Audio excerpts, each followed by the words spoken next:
Welcome students to today's lesson in support of properties in logs or logarithms. Before we jump into logarithms, we want to begin by practicing or sharpening our skills on properties of exponents. In topic 1, let's look at number 3. When you're multiplying, remember you're also multiplying the coefficients in addition to multiplying with the exponents on the variables. So there's really a negative 1 in front of the a to the 6th being. So negative 1 times 3 is negative 3. Then your a to the 6th times a to the 1st power is a to the 7th, where you add exponents. Your b to the 1st power times b to the 8th is b to the 9th, in which you're adding exponents. So remember, when you multiply your numbers or your coefficients, that's the same as you've always done. But when you multiply with variables, you add their exponents.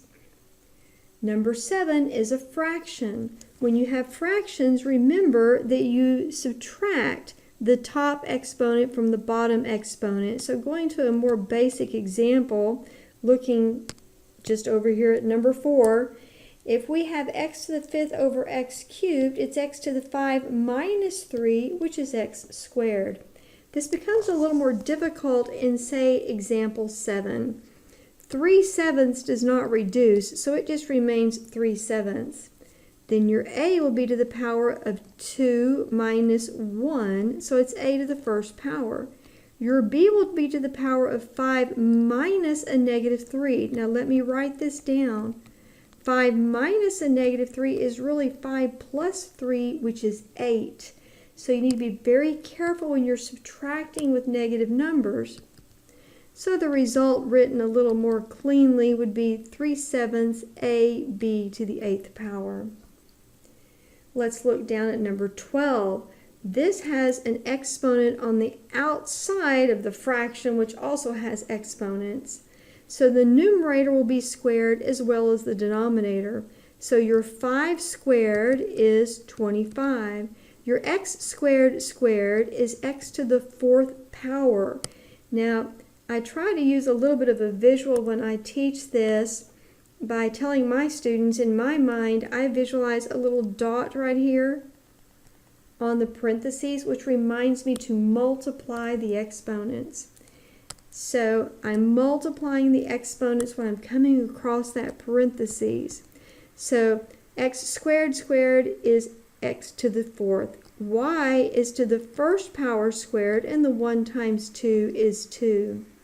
On the bottom you have a 1 squared, which is just 1. Then you have x to the 1st power squared, and the 1 times 2 is 2.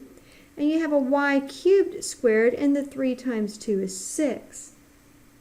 At this point, we need to see if we can reduce this fraction. And remember, when you have a fraction, you subtract the top exponent minus the bottom.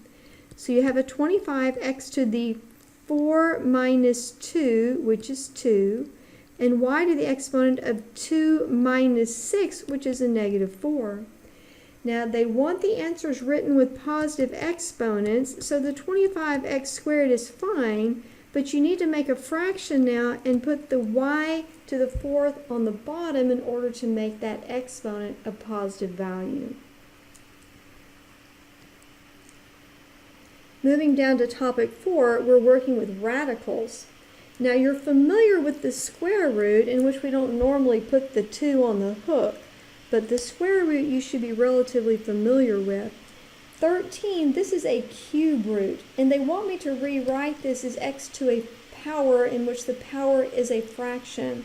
The number on the hook is always the denominator of the fraction, leaving the 2 as the numerator. Looking at 14, that 3 is on that y. I'm not sure why it doesn't look better than that in this typed version.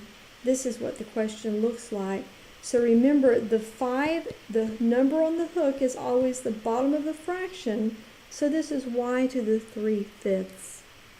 Let's move over to 17. Now this is my square root.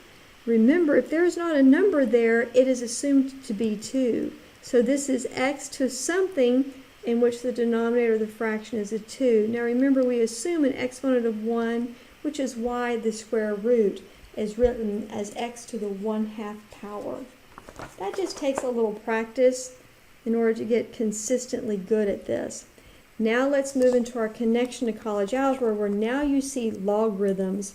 We have three basic properties that we use repeatedly. One is log with a product like a times b as the argument can be rewritten as log of a plus log of b. So when you have a product, you can bust this into two logarithms adding. If you have a fraction, you bust this into the two logarithms, but now you subtract. So a product turns into addition of two logarithms, a fraction turns into subtraction. The third one we use very frequently is if you have an exponent, and this is kind of fun. You can just pull the exponent into the front of the logarithm. So those three properties we use over and over again. Looking at example B, whether it's a logarithm or a natural logarithm, this is still a product of 5 times a. So I would rewrite this as the natural log of 5 plus the natural log of a, breaking it into two logarithms being added. Part C is a fraction. So here's where you break it into subtraction of two logarithms. Part E gives me an example where I have the exponent that I get to pull to the front. So this is 2 in the front of log, and don't forget the small base of 6 in this example, of 2x plus 1. Part G and H is where it gets a little more challenging. When you have a radical, this is where you want to use that skill of writing this to an exponent, which is a fraction. So remember, the number on the hook is the bottom of the fraction. Now that I've done this, I pull the exponent to the front of the logarithm. Don't forget, you need to be certain you write that base of 3. Now I have a product, so I can break this up one more time into the sum of two logarithms, remembering to write that little base of 3. If you don't write that little base of 3, it is assumed to be 10. So be sure you put the base of 3. The last thing you would want to do is go ahead and distribute the 1/5 into these parentheses by putting the 1/5 in front of each of these logarithms.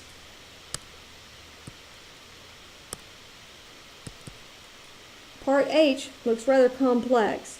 Let's try part H. So again, you have a radical. So your first step is to get rid of the radical by rewriting this as a fractional exponent. So this will be the natural log of xy to the power of 1/3 over w to the power of 7. Now, since I have two different exponents, that makes this a little different. So I'm going to now take the natural log of the top minus the natural log of the bottom. So you would want to write this as a subtraction of logarithms before you come in and move the exponent to the front of the logarithm.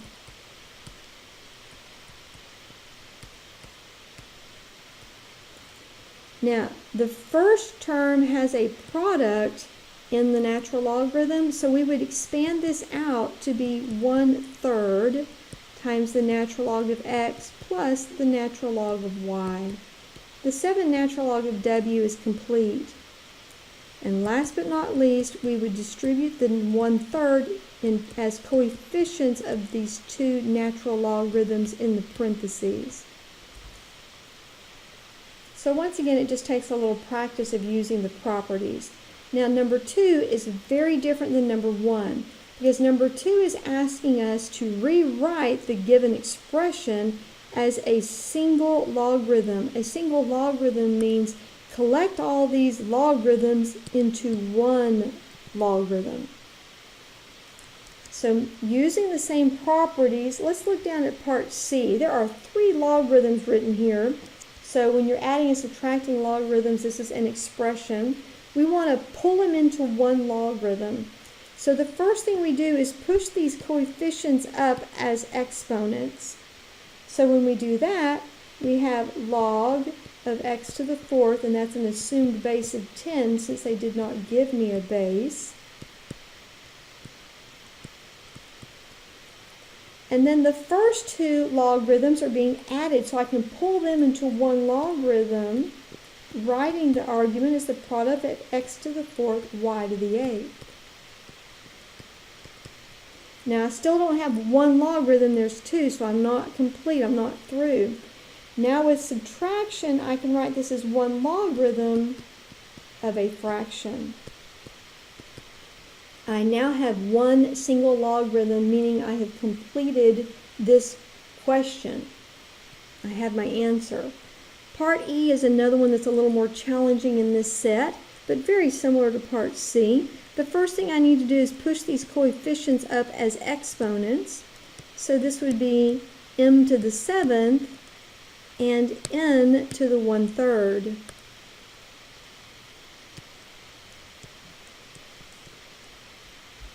My handwriting's not looking very good here. Let me clean this up just a little bit. With this pen, it's hard to get the LN to look clean.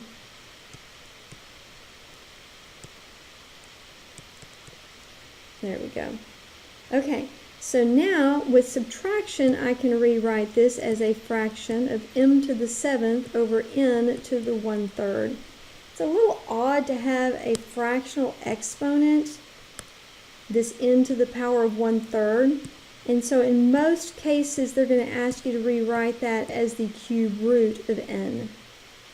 This is the end of this lesson in support of logarithms. It takes a little practice to use those properties. So go in and be sure you do all of your homework and get very comfortable with this. Have a great day.